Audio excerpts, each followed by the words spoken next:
Hello everyone, আশা করি প্রত্যেকে ভালো আছো, সুস্থ আছো, পড়াশুনো জোর কদমে চলছে। কারণ ইলেকশনের পরেই কিন্তু আমাদের পরীক্ষার মরশুম স্টার্ট হয়ে যাবে। সেন্ট্রাল গভর্নমেন্টের বিভিন্ন পরীক্ষা এবং স্টেট গভর্নমেন্টের বিভিন্ন পরীক্ষা আসতে চলেছে। তো আজকে আমরা এখানে যে ভিডিওটা নিয়ে এসেছি সেটা হচ্ছে কি না, স্বদেশ দর্শন। তোমরা নিশ্চয়ই জানো যে টপিকটা তোমাদের ডিমান্ডেবল টপিক। যে সিরিজটার আন্ডারে আমরা ভারতবর্ষের বিভিন্ন রাজ্য কেন্দ্রিক ইনফরমেশনগুলো করে থাকি, যাতে আমাদের সেন্ট্রালের কোনো পরীক্ষা যদি আমরা দিই এবং স্টেটের যদি কোনো পরীক্ষা দিই, কোথাও যাতে স্টেট ওরিয়েন্টেড যদি কোনো প্রশ্ন আসে আমার যাতে কমন থাকে। তো প্রিভিয়াসলি আমরা বিভিন্ন স্টেট ওরিয়েন্টেড আলোচনা করেছি। আজকে আমরা এখানে যে রাজ্যটাকে নিয়ে আলোচনা করব সেটা হচ্ছে উত্তরপ্রদেশ। ম্যাপে যদি আমরা দেখি যে কালারটা তোমরা লাল কালারটা দেখতে পাচ্ছ, সেই অংশটা হচ্ছে উত্তরপ্রদেশ। তাহলে উত্তরপ্রদেশ পড়তে গেলে প্রথমেই আমাকে মনে রাখতে হবে কি না, এটা ভারতবর্ষের একটা নর্দার্ন স্টেট, তাই তো? এটা ভারতবর্ষের একটা নর্থ ইন্ডিয়ার একটা স্টেট, যার আগের নাম বা পুরনো নাম ছিল ইউনাইটেড প্রভিন্স, যার ক্যাপিটালটার নাম হচ্ছে লখনৌ এবং জুডিশিয়াল ক্যাপিটালটার নাম হচ্ছে প্রয়াগরাজ। এবং এটাকে কি বলা হয়? It is the most populated state in India. প্রসঙ্গক্রমে মনে রাখবে, এই যে প্রয়াগরাজ, এটার আগের নাম কি ছিল? আগের নাম ছিল এলাহাবাদ। হলো লখনৌ যদি বলা হয় স্টেট ক্যাপিটাল, পরীক্ষার প্রশ্ন আসে যে এটার কি জন্য ফেমাস বা এটার ডাক নাম কি, তখন আমরা কি বলবো? সিটি অফ নবাব। আরেকটা ইনফরমেশন মনে রাখতে হবে কি না, লখনৌ শহরটা কোন নদীর তীরে, তখন বলবো গোমতি। এবং এই লখনৌ শহরটা রিসেন্টলি 2024-এ যদি বলে কেন নিউজে আসে, তখন মনে রাখবো ভারতের প্রথম AICT মানে আর্টিফিশিয়াল ইন্টেলিজেন্স সিটি হচ্ছে কোথায়? এই লখনৌতে। ব্রিটিশ পিরিয়ডে এটার নাম ছিল ইউনাইটেড প্রভিন্স, খেয়াল রাখতে হবে। এরপর আমরা স্টেট বাউন্ডারিতে চলে আসবো, যেখানে যদি আমরা স্টেট বাউন্ডারি দেখি তাহলে এর পশ্চিম দিকে রয়েছে রাজস্থান, উত্তর দিকে হচ্ছে উত্তরাখণ্ড এবং নেপাল, নর্থ ওয়েস্টে হচ্ছে হরিয়ানা, হিমাচল, দিল্লি এবং সাউথে হচ্ছে মধ্যপ্রদেশ এবং পূর্ব দিকে হচ্ছে বিহার। তাহলে আমাকে পরীক্ষায় প্রশ্ন করতে পারে যে উত্তরপ্রদেশ কোনো ইন্টারন্যাশনাল বাউন্ডারি শেয়ার করে কিনা, বা উত্তরপ্রদেশ কোন কোন রাজ্যের সাথে বাউন্ডারি শেয়ার করে। এখান থেকে এই প্রশ্নটা হতে পারে। এরপর আমরা একটু ইতিহাস দেখব। উত্তরপ্রদেশের ইতিহাস দেখতে গেলে আর্লি মডার্ন পিরিয়ড যদি আমরা দেখি, তাহলে যেটা শুরু হয়েছিল 1526-এ, যখন দিল্লিতে মোগল সাম্রাজ্যে স্টার্ট হয় এবং বাবর যে কিনা দিল্লি আক্রমণ করে। উত্তরপ্রদেশ ফ্লারিশ হয় এই মোগলদের সময় থেকেই বলতে পারো, যে যারা কিনা এখানে বিভিন্ন ধরনের স্থাপত্য গড়ে তুলেছিল, যেমন ফতেহপুর সিকরি, আগ্রা ফোর্ট ইত্যাদি, বা এলাহাবাদ ফোর্ট। ওকে, এছাড়া 1857 যে রিবিলিয়ন বা বিদ্রোহ বা মহাবিদ্রোহ যেটাকে বলি, সেখানেও এই উত্তরপ্রদেশ থেকে উল্লেখযোগ্য পার্টিসিপেশন আমরা দেখতে পাই, বিশেষ করে মেরঠ, কানপুর এবং লখনৌ থেকে। এছাড়া ভারতের স্বাধীনতা আন্দোলনেও উল্লেখযোগ্য ভূমিকা নেয় হচ্ছে উত্তরপ্রদেশ। স্বাধীনতার পরবর্তী সময় ইউনাইটেড প্রভিন্স নামে এই যে জায়গাটা পরিচিত ছিল, এটার নতুন নাম করা হয় উত্তরপ্রদেশ। কত সালে? তখন মনে রাখবে 1950। তাহলে এখান থেকেই তুমি বলতে পারো স্টেট ফরমেশন কত সাল? 1950। আর এই রাজ্য থেকেই 2000 সালে বেরিয়ে গিয়ে আরেকটা রাজ্য তৈরি হয়। রাজ্যটার নাম কি না? উত্তরাখণ্ড। তাহলে আমাকে বলতে পারে উত্তরাখণ্ড কোন রাজ্য থেকে বেরিয়ে এসে তৈরি হয়েছে? আমার আনসার হচ্ছে উত্তরপ্রদেশ থেকে বেরিয়ে এসে তৈরি হয়েছে। কোন সালে? 2000 সালে। এটা প্রতিষ্ঠা আমরা আগেই পেলাম যে এটা প্রতিষ্ঠা কবে হলো। উত্তরপ্রদেশ প্রতিষ্ঠা হলো 1950-তে। ইউনাইটেড প্রভিন্সকে সরিয়ে ইউনাইটেড প্রভিন্স এটা কিনা প্রতিষ্ঠা হয়েছিল 1935-এ। আমরা দেখলাম কি লখনৌ হচ্ছে এখানকার স্টেট ক্যাপিটাল আর প্রয়াগরাজ হচ্ছে এখানকার জুডিশিয়াল ক্যাপিটাল। আমি যদি বলি উত্তরপ্রদেশের প্রেজেন্ট ডিস্ট্রিক্ট কটা, মনে রাখবো 75টা, এবং রাজ্যটা টোটালটা যদি আমরা দেখি 18টা ডিভিশনে বিভক্ত। স্টেট ইনফরমেশনের মধ্যে আমাকে খেয়াল রাখতে হবে কি না, স্টেট ফরমেশন কত সাল? 1950। State capital Lucknow, largest city Lucknow. Literacy rate আমরা সেন্সাস 2011 রেসপেক্টে বলতে পারি কত? 67.68%। সেক্স রেশিওটা দেখো উল্লেখযোগ্য 2011 সালের রেসপেক্টে প্রতি 1000 জন পুরুষের রেসপেক্টে, মানে মেলের রেসপেক্টে 1015 জন হচ্ছে ফিমেল। অফিসিয়াল ল্যাঙ্গুয়েজ কি না? হিন্দি। সিএম কে আছে? যোগী আদিত্যনাথ। গভর্নর কে আছে? আনন্দীবাই পটেল। এই দুটো পোস্ট কিন্তু চেঞ্জেবল পোস্ট, যখন তখন কিন্তু চেঞ্জ হতে পারে। তাই তুমি যখন কোনো পরীক্ষা দিতে যাবে, পরীক্ষা দিতে যাওয়ার আগে অবশ্যই এই দুটো পোস্ট আরেকবার একটু দেখে যাবে। এবার আমরা বেসিক ইনফরমেশন দেখব, যেখানে উত্তরপ্রদেশের স্টেট অ্যানিমাল যদি বলা হয় তখন আমরা বলবো বারসিংহা, বা যাকে আমরা বলছি কি না সোয়াম ডিয়ার। ওকে, স্টেট অ্যাকোয়াটিক অ্যানিমাল যদি বলা হয় তাহলে আমরা কি বলবো গ্যাঞ্জেস ডলফিন, এটা হচ্ছে আমাদের state aquatic animal. State sports যদি বলা হয় কি, সেক্ষেত্রে বলবো হকি। আচ্ছা, স্টেট বার্ড কি না সারস, এটা হচ্ছে আমাদের উত্তরপ্রদেশের স্টেট বার্ড। স্টেট ড্যান্সটা কি না কত্থক, এটা হচ্ছে আমাদের স্টেট ড্যান্স। স্টেট ফ্লাওয়ার কি না পলাশ হচ্ছে উত্তরপ্রদেশের স্টেট ফ্লাওয়ার। ফ্রুট বললে ম্যাঙ্গো হচ্ছে স্টেট ফ্রুট, আর ট্রি বললে অশোক হচ্ছে আমাদের স্টেট ট্রি। তাহলে উত্তরপ্রদেশের বেসিক ইনফরমেশনের মধ্যে অবশ্যই এগুলো মনে রাখবে। এখান থেকে পরীক্ষায় প্রশ্ন আসে কোন পরীক্ষার রেসপেক্টে না সেন্ট্রাল গভর্নমেন্টে কোনো পরীক্ষা তুমি যদি দাও তাহলে ডেফিনেটলি কিন্তু এই বেসিক জায়গা থেকে কিন্তু প্রশ্ন তোলে। যেমন পশ্চিমবঙ্গের পরীক্ষাগুলোর ক্ষেত্রে আমরা দেখতে পাই পশ্চিমবঙ্গের স্টেট ফ্লাওয়ার কোনটা, স্টেট ফ্রুট কোনটা, স্টেট ট্রি কোনটা, এই টাইপের প্রশ্ন আসে। ঠিক একই রকম সেন্ট্রালে পরীক্ষা দিলে কিন্তু তুমি বিভিন্ন রাজ্যের যে বেসিক ইনফরমেশন সেগুলো থেকে কিন্তু পরীক্ষায় প্রশ্ন পাবে। এবার চলে আসো রিভার। নদ নদীর রেসপেক্টে উত্তরপ্রদেশে গুরুত্বপূর্ণ কোনগুলো না বেতোয়া, চম্বল, গঙ্গা, ঘরঘরা, যমুনা, রাপ্তি, সারদা, গোমতি এবং Sai. This are the important river in UP. Important dam, তাহলে বাঁধের রেসপেক্টে অনেক বাঁধই এখানে দেখতে পাবে, তার মধ্যে উল্লেখযোগ্য যেটা বা যেটাকে মনে রাখতে হবে সেটা হচ্ছে রিহান্দ ড্যাম। এটাকে ইন্ডিয়াতে কি বলা হয় লার্জেস্ট ড্যাম, কোন পরিপ্রেক্ষিতে না বাই ভলিউম। তাহলে ভলিউমের রেসপেক্টে এটাই হচ্ছে ভারতবর্ষের সব থেকে বড় ড্যাম, নাম হচ্ছে রিহান্দ ড্যাম, যাকে আরেকভাবে তুমি কি বলে চেনো না গোবিন্দ বল্লভ পন্ত সাগর নামে, যেটা আরেকটা পরিচিতি আছে। এবার আসুন ন্যাশনাল পার্ক। উত্তরপ্রদেশের ন্যাশনাল পার্ক পড়তে গেলে প্রথমেই যেটা মাথায় আসবে সেটা কি না দুধওয়া ন্যাশনাল পার্ক, যেটা কিনা মনে রাখবে এই দুধওয়া ন্যাশনাল পার্ক টাইগার রিজার্ভের স্ট্যাটাস পাচ্ছে কত সালে 1979-এ। ওকে, এটাকে ওয়াইল্ড লাইফ স্যাংচুয়ারি ঘোষণা করা হয়েছে কত সালে 1958-এ। এটাকে ন্যাশনাল পার্ক ঘোষণা করা হয়েছে কত সালে 1977-এ। আর 1987-এ এই পার্কটাকে টাইগার রিজার্ভ ঘোষণা করা হয়। আমরা একটু আগেই দেখলাম the park was declare as a tiger reserve, এবং শুধু তাই নয় এটাকে নিয়ে আসা হয় প্রজেক্ট টাইগারের আন্ডারে।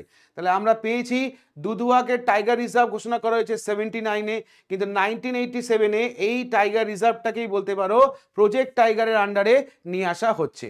আর এটা কোথায় আছে যদি বলো তাহলে এই পার্কটা রয়েছে ইন্দো নেপালি বর্ডার, বা তুমি বলতে পারো লখিমপুর ডিস্ট্রিক্ট। ওকে, আমাদের উত্তরপ্রদেশের লখিমপুর ডিস্ট্রিক্টে বলতে পারো এটা রয়েছে, যেটা কিনা একটা ইন্দো নেপালি বর্ডারে অবস্থিত। স্যাংচুয়ারি রেসপেক্টে যদি আমরা দেখি কি কি আছে না Bakhira sanctuary, Chandraprabha sanctuary, Hastinapur, Kaimur, Kishanpur, national Chambal, Nawabganj, Okhla, Parvati Agra, Patna, Ranipur, Saman, Samaspur, Sandi, Sur Sarovar. This are the important sanctuary of Uttar Pradesh. সাধারণত পরীক্ষায় তোমাকে যে কোনো একটা স্যাংচুয়ারির নাম তুলে জিজ্ঞেস করতে পারে যে এটা ভারতবর্ষের কোন রাজ্যে আছে। ওকে, আর স্টাফ সিলেকশন কমিশন আবার আরেকটু ডেপথে প্রশ্ন করে, তখন বলতে পারে পার্টিকুলার কোন ডিস্ট্রিক্টে আছে। তো এসএসসি যারা দিচ্ছ তারা অবশ্যই ডিস্ট্রিক্টগুলো ভালো করে মনে রাখবে যে কোনটা কোথায় রয়েছে। টাইগার রিজার্ভ বললে কি কি টাইগার রিজার্ভ আছে উত্তরপ্রদেশের রেসপেক্টে রানীপুর, আমনগড়, পিলভিট আর দুধওয়া, চারটে বেসিক টাইগার রিজার্ভ আমরা দেখতে পাই কোথায় না উত্তরপ্রদেশে। এছাড়া ইউনেস্কো ওয়ার্ল্ড হেরিটেজ সাইট কি কি আছে না তিনটে, কি কি তাজমহল, আগ্রা ফোর্ট, ফতেপুর সিকরি। সংখ্যার নিরিখে জিজ্ঞেস করতে পারে যে কটা আছে, তখন আনসার তিনটে। এবার ইন্ডিভিজুয়ালি তোমাকে বলতে পারে যে তাজমহল কত সালে ইউনেস্কো ওয়ার্ল্ড হেরিটেজ সাইটের তকমা পায়, আগ্রা কত সালে পায়, বা ফতেপুর সিকরি কত সালে পায়। সেক্ষেত্রে তাজমহল এবং আগ্রা ফোর্ট 1983 এবং ফতেপুর সিকরি 1986-এ ইউনেস্কো ওয়ার্ল্ড হেরিটেজ সাইটে তকমা পায়। নেক্সট আমরা দেখব ইউনেস্কো ক্রিয়েটিভ সিটিজ নেটওয়ার্ক। আমরা জানি বর্তমানে ভারতবর্ষে ইউনেস্কো ক্রিয়েটিভ সিটিজ নেটওয়ার্কের আন্ডারে কতগুলো সাইট আছে 8টা, 6টা ছিল, লেটেস্ট দুটো বেড়েছে। এবার এই যে ইউনেস্কো ক্রিয়েটিভ সিটিজ যেটাকে ডিক্লেয়ার করা হয় কোন কোন প্যারামিটারে, design, gastronomy, media art, film, music এবং ক্রাফট অ্যান্ড ফোক এর আন্ডারে বলতে পারো এটা ডিক্লেয়ার করা হয়। তাহলে উত্তরপ্রদেশে যদি আমরা দেখি বারাণসী, এটাকে ডিক্লেয়ার করা হয়েছে মিউজিক্যাল ক্যাটাগরিতে কোন সালে? তখন মনে রাখবে 2015। তাহলে উত্তরপ্রদেশ থেকে একটাই সাইট রয়েছে যেটা কিনা ইউনেস্কো ক্রিয়েটিভ সিটিজ নেটওয়ার্কের আন্ডারে রয়েছে, যেটার নাম বারাণসী, যেটাকে মিউজিক ক্যাটাগরিতে ইনক্লুড করা হয়েছে কত সাল? না 2015।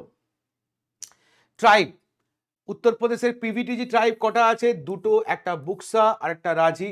আর অন্যান্য মেজর ট্রাইবের মধ্যে কি কি আছে? না পারহিয়া, বৈগা, সাহারিয়া, গন্ড, জনসুরি, বুকসা এবং Bhotia. This are the important major tribe in Uttar Pradesh. চলে আসো ফেস্টিভ্যাল। ফেস্টিভ্যালের রেসপেক্টে আমরা জানি কুম্ভ মেলা অন্যতম biggest festival in India.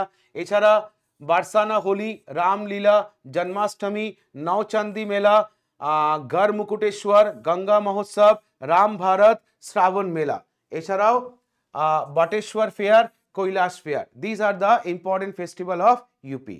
Uttar Pradesh এমন একটা জায়গা যেখানে ভারতবর্ষে তুমি বলতে পারো অন্যতম সব ইম্পর্টেন্ট ফেস্টিভ্যালগুলো আমরা দেখতে পাই এবং পরীক্ষার নিরিখে কিন্তু এখান থেকে প্রশ্ন দিয়ে থাকে, যার মধ্যে বিশেষ করে মনে রাখতে হবে কি না কুম্ভ মেলা। কি বলেছে? কুম্ভ মেলা, যেটা আমরা জানি একটা major pilgrimage and festival in Hinduism. তাহলে আমাদের হিন্দুইজমের মধ্যে একটা অন্যতম একটা ফেস্টিভ্যাল বা বলতে পারো একটা মেলা, কুম্ভ মেলা।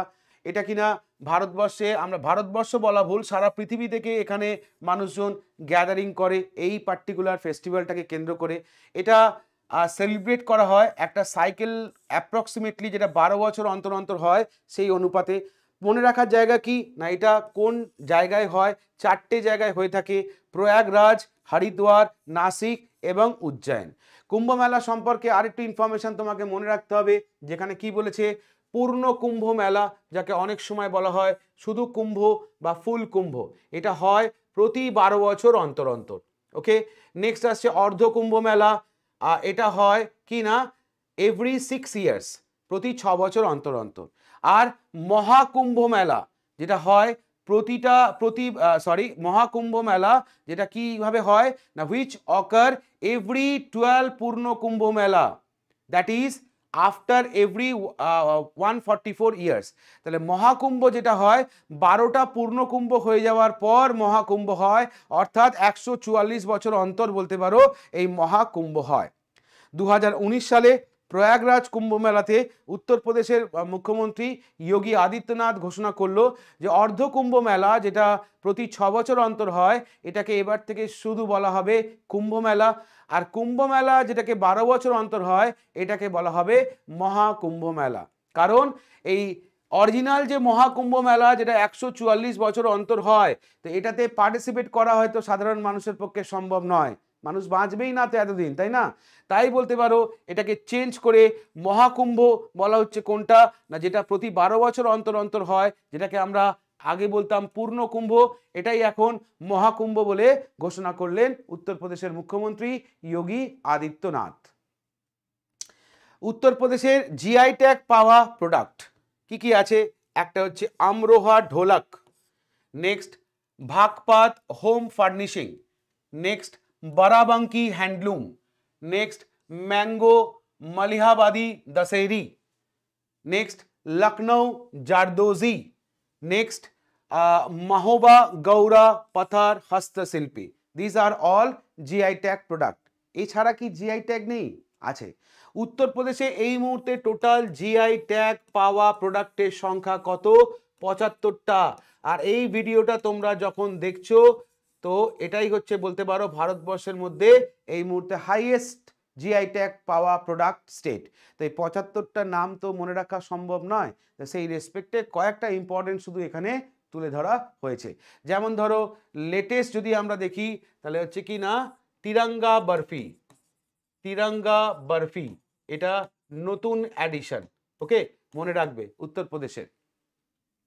চলে আসো ফোক ড্যান্স। উত্তরপ্রদেশের ফোক ড্যান্স যদি আমরা দেখি কি কি আছে না চারকুলা, রসিলা, নৌটঙ্কি, কাজরি এবং Khayal dance. This are the important folk dance of Uttar Pradesh. Famous site বললে কি কি আছে?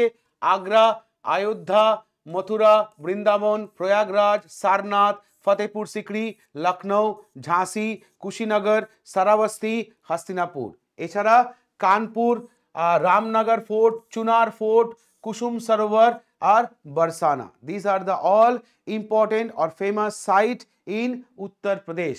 ওকে, অযোধ্যাটা বিশেষ করে মনে রাখতে হবে, তার কারণ সম্প্রতি এখানে রাম মন্দির নির্মিত হয়েছে। গভর্নমেন্ট স্কিমের মধ্যে এই মুহূর্তে যেটা খুব পপুলার উত্তরপ্রদেশে, তার নাম কি? কন্যা সুমঙ্গল যোজনা। ওকে, এটা কি বলেছে স্কিমটা দেখে নেব। The initial grant amount provided at the time of the birth has been raised from 2000 to 5000। তাহলে যদি রাজ্যে কোনো কন্যা সন্তান জন্মগ্রহণ করে, আগে 2000 টাকা দেওয়া হতো, এখন বাড়িয়ে 5000 টাকা করা হয়েছে। এটা এফেক্টিভ হচ্ছে 2024-25 ফাইন্যান্সিয়াল ইয়ারে। এছাড়া কন্যা সন্তান জন্মালে তাকে ভ্যাকসিনেশন সাপোর্ট দেওয়া হবে। কি বলেছে?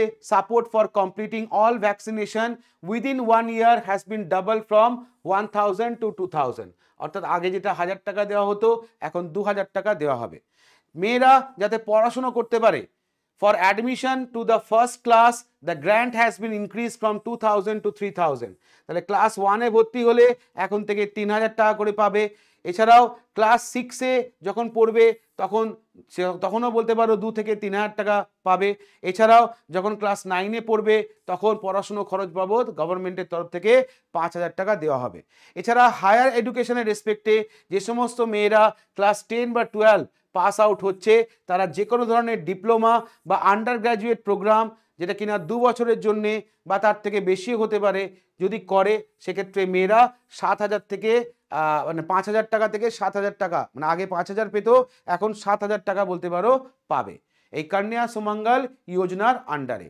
এছাড়া উদ্দেশ্য কি যদি বলা হয় এটা দেওয়ার পিছনে, এটা লঞ্চ হয়েছিল মনে রাখবে 2019-এর এপ্রিলে। উত্তরপ্রদেশ গভর্নমেন্টের ওমেন্স ওয়েলফেয়ার ডিপার্টমেন্টের এটা একটা ফ্ল্যাগশিপ স্কিম বা প্রোগ্রাম। উদ্দেশ্য কি? যাতে কিনা এরাডিকেট করা যায় ফিমেল ফর্টিসাইড, অর্থাৎ মেয়ে জন্মালেই যে মেরে দেওয়া, এই ট্রেন্ডটা যাতে বন্ধ করা যায়। এছাড়া প্রিভেনশন অফ চাইল্ড ম্যারেজ যাতে আটকানো যায়। এছাড়া enhancement of health and education. এছাড়া সাপোর্ট ফর সেলফ রিলায়েন্স। এই উদ্দেশ্যগুলোকে সামনে রেখেই যে স্কিমটা লঞ্চ করা হয়েছিল 2019-এ, স্কিমটার নাম হচ্ছে কি না কন্যা সুমঙ্গল যোজনা, যেটা 2024-25-এর ফাইন্যান্সিয়াল ইয়ারে যেখানে কি না টাকার অঙ্কগুলো আগের থেকে অনেকটাই বাড়ানো হলো। চলে আসো স্টেট স্পোর্টস বা পপুলার স্পোর্টস কোনটা? হকি এবং ক্রিকেট দুটোই বলতে পারো উত্তরপ্রদেশের অন্যতম পপুলার এবং স্টেট স্পোর্টস। এছাড়া উত্তরপ্রদেশের মধ্যে মনে রাখতে হবে ভারতের প্রথম পড ট্যাক্সি লঞ্চ করা হলো কোথায়? না উত্তরপ্রদেশ। দেখতে অনেকটা এই টাইপে হয়। কারা লঞ্চ করলো? যমুনা অথরিটির তরফ থেকে এটা লঞ্চ করা হয়েছে। ওকে, এটা একটা কিনা পার্সোনালাইজ র্যাপিড ট্রানজিট প্রজেক্ট, যেটা অ্যাডভান্স ট্রান্সপোর্টেশনের বলতে পারো এটা একটা অ্যাডভান্স মোড। এবার এই পড ট্যাক্সিটা কি যদি তুমি বলো, এটা একটা automated environment friendly vehicle that run on separate track to avoid road traffic. তাহলে নিজের ট্র্যাকে বলতে পারো এটা দৌড়াবে। এটা একটা অটোমেটেড এনভায়রনমেন্ট ফ্রেন্ডলি একটা ভেহিকেল। এই ভেহিকেলগুলো কিসে চলছে? ইলেকট্রিসিটিতে চলছে, যাতে কিনা এটা ইকো ফ্রেন্ডলি করা যায়। আর এই যে ভেহিকেলগুলো লঞ্চ করা হয়েছে পার্টিকুলারলি উত্তরপ্রদেশে যে সমস্ত ইউনেস্কো ওয়ার্ল্ড হেরিটেজ সাইটগুলো রয়েছে, সেই জায়গাগুলোতেই এগুলোকে লঞ্চ করা হয়েছে, যাতে সেই জায়গাগুলোতে কোনো রকম পলিউশন না হয় বা পলিউশনের এফেক্টে সেই মনুমেন্টগুলো যাতে কোনো ক্ষতিগ্রস্ত না হয়। এছাড়া উত্তরপ্রদেশের লেটেস্ট খবর যদি আমাদের মনে রাখতে হয়, তাহলে যে রাম টেম্পলের কথা তো বলতেই হবে, যেখানে 2020 সালের 5ই আগস্ট আমাদের প্রাইম মিনিস্টার নরেন্দ্র মোদী যে ফাউন্ডেশন স্টোন এই মন্দিরের প্রতিষ্ঠা করেছিল। আর এই কনস্ট্রাকশনটা দেখভাল করেছে কারা? রাম মন্দিরের রেসপেক্টে বা সুপারভাইজ করেছে কারা? শ্রী রাম জন্মভূমি তীর্থ ক্ষেত্র ট্রাস্ট, যারা কিনা এটা করেছে। এই ট্রাস্টটা প্রতিষ্ঠা হয় কত সালে? 2020-তে, যাবে সুপ্রিম কোর্টের ভার্ডিক্ট আসে অযোধ্যা ল্যান্ড ডিসপিউট কেসকে কেন্দ্র করে, তারপরেই বলতে পারো এই ট্রাস্টটা প্রতিষ্ঠা হয়েছে। এই ট্রাস্টটা টোটাল 15 জন ট্রাস্টি নিয়ে গঠিত। রাম টেম্পল অযোধ্যাতে এটা উদ্বোধন হয় কত তারিখে? অবশ্যই ইম্পর্টেন্ট, মনে রাখবে 22শে জানুয়ারি 2024। এটা একটা 3 স্টোরেড টেম্পল, মানে 3 তলা বিশিষ্ট একটা মন্দির। আর এটা ডিজাইন তুমি যদি দেখো, এটা নাগারা স্টাইলের একটা বলতে পারো মন্দির। ফিচার্স কি কি আছে না, এখানে তুমি 5টা মেন আর্কিটেকচার স্টাইল দেখতে পাবে, মন্টপ, শিখারা, আমলাক, বাহানা, এগুলো হচ্ছে এই মন্দিরের বিশেষ বৈশিষ্ট্য, বা বলতে পারো এটা একটা নাগারা স্টাইল। ভারতবর্ষে সান টেম্পল, কোনার্ক টেম্পল যেগুলো রয়েছে সেগুলো হচ্ছে নাগারা স্টাইল টেম্পল, এটাও তার একটা অন্যতম নিদর্শন। এবার কি না এটা যে তৈরি হয়েছে পুরোপুরি তুমি মনে রাখবে কি না উইথ পিঙ্ক স্যান্ডস্টোন, যেটা আনা হয়েছে কোথায়, মির্জাপুর থেকে বলতে পারো এটা আনা হয়েছে, মির্জাপুর, এবং দ্য হিলস অফ বনসি পাহাড়পুর যেটা রয়েছে রাজস্থান, সেখান থেকে পাথরগুলোকে আনা হয়েছে।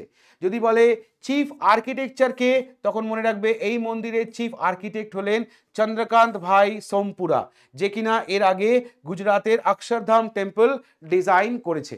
আর এখানে যে রাম আইডল যেটা আছে বা রামের যে মূর্তিটা আছে এটা ক্রাফট করেছেন যিনি, তার নাম কি, তার নাম হচ্ছে অরুণ যোগীরাজ, যিনি কিনা মহীশূরের একজন বিখ্যাত স্কাল্পচার। তাহলে দুটো নাম অবশ্যই মনে রাখতে হবে। মন্দিরটার চিফ আর্কিটেকচারটার নাম কি, চন্দ্রকান্ত ভাই সোমপুরা, আর রামের মূর্তিটা যিনি ক্রাফট করেছেন তার নাম কি, নাম হচ্ছে অরুণ যোগীরাজ। এছাড়া এই মন্দিরের অন্যতম বৈশিষ্ট্য কি, এই মন্দিরের অন্যতম বৈশিষ্ট্য সূর্য তিলক, যেটা আমরা রিসেন্টলি দেখতে পেলাম। তো এটা এমনভাবেই সেট করা হয়েছে যে সূর্য রশ্মি ডিরেক্টলি এসে একদম ভগবানের মাথায় পড়ছে এবং সেখান থেকেই রিফ্লেক্ট হচ্ছে, একদম সায়েন্টিফিক পদ্ধতিতে এটা করা হয়েছে। তো এটা দূর থেকে দেখে মনে হবে যে রামের ত্রিনয়ন থেকে হয়তো আলো বিচ্ছুরিত হচ্ছে। তো this is the first time এরম একটা সোলার পাওয়ার বলতে পারো ফিচার্স ভারতবর্ষের কোনো মন্দিরে করা হলো, আর সেটা হচ্ছে আমাদের রাম মন্দিরে করা হয়েছে। ওকে, এবার এই স্টেট ওরিয়েন্টেড একটা হোমওয়ার্ক থাকবে তোমাদের জন্য, যেখানে অবশ্যই ক্লাসের পরে কমেন্টে লিখবে capital of Uttar Pradesh. Okay, British রাজত্বে এর নাম কি ছিল, উত্তরাখণ্ড কবে এখান থেকে বেরিয়ে আসে, তাজমহলের পাশ দিয়ে যে রিভারটা ফ্লো করেছে তার নাম কি, উত্তরপ্রদেশ কোনো ইন্টারন্যাশনাল বর্ডার শেয়ার করে কিনা, নর্থ সেন্ট্রাল রেলওয়ের হেডকোয়ার্টারটা কোথায় আছে, এলাহাবাদের নতুন নাম কি, এবং official name of the district change from Faizabad, Faizabad থেকে নতুন নাম কি হয়েছে, ক্লাসিক্যাল ড্যান্স এটা উত্তরপ্রদেশ থেকে অরিজিন করেছে সেই ক্লাসিক্যাল ড্যান্সটার নাম কি, এবং উত্তরপ্রদেশের স্টেট বার্ডটার নাম কি। তো এগুলো তোমার হোমওয়ার্ক হিসেবে থাকবে। ওকে, টোটাল ক্লাসের রেসপেক্টে। তো ভিডিওটা কেমন লাগলো অবশ্যই কমেন্ট করে জানাবে। স্বদেশ দর্শনের বিভিন্ন রাজ্যভিত্তিক টপিক আমরা পরপর আনতে চলেছি এবং অলরেডি বেশ কিছুগুলো এসে গেছে। তো সামনে যেহেতু পরীক্ষা এসে গেছে, আমি তোমাদেরকে বলবো প্রিভিয়াস টপিকগুলো ভালো করে দেখো, স্টেটগুলো খুঁটিয়ে অবশ্যই পড়ো এবং সঙ্গে নোট করো। তাহলে দেখা হবে এরকম আরেকটা টপিক নিয়ে সামনের ক্লাসে। Thank you.